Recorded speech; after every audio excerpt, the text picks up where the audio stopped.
Because yes, healing takes time. And I know that is probably not the answer many people want to hear. Because we live in a culture of instant gratification. Everything fast, everything immediate. Fast food, fast content, fast success, fast relationships, fast motivation. We even want fast healing. We want to feel better tomorrow. We want to stop crying right now. We want to turn off anxiety like someone flips a light switch. We want to smile again without processing the pain. But real life does not work that way. The soul does not work that way. Deep wounds do not work that way. Because an emotional wound does not heal the same way as a superficial wound. And here is something very important. Time alone does not heal. Let me repeat that, because this can change lives.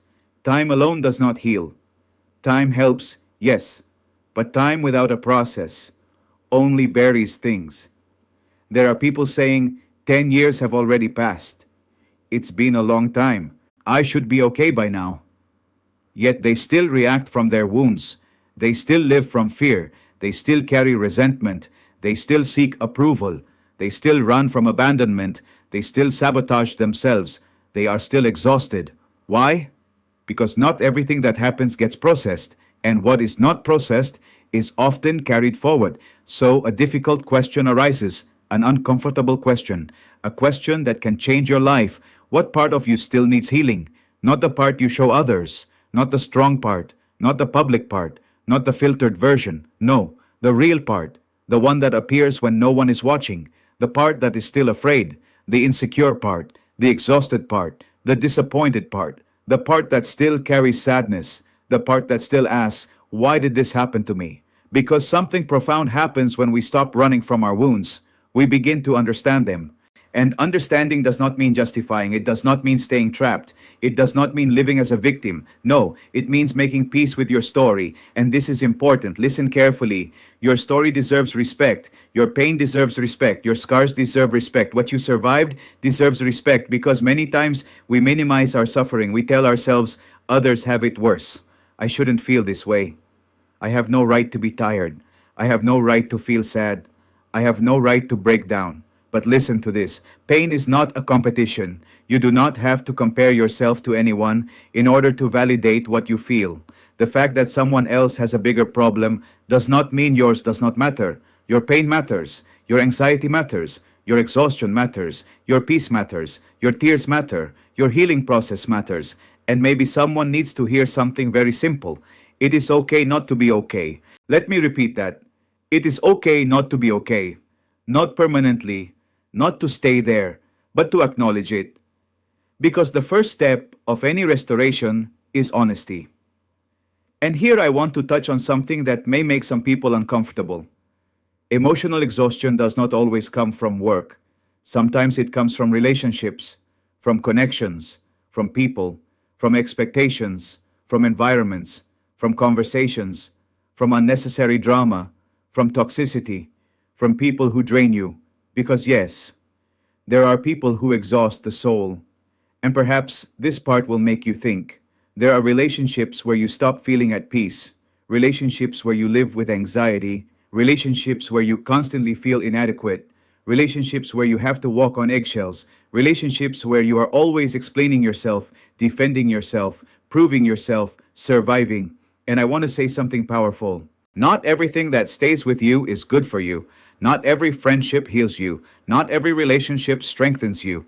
Not every companion brings peace. And perhaps you have spent years trying to save relationships while losing yourself, trying to hold up people who do not even want to hold themselves up, trying to rescue connections that only break you.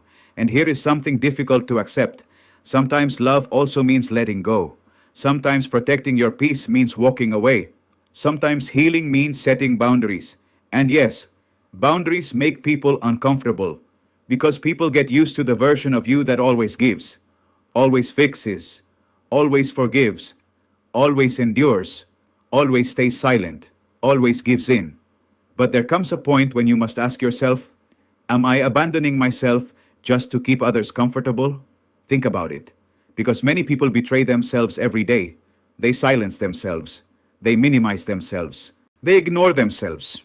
They exhaust themselves. They abandon themselves emotionally, all to maintain an image, all to avoid disappointing others, all to belong, all to avoid conflict. But here is the truth: you cannot find peace while constantly betraying yourself.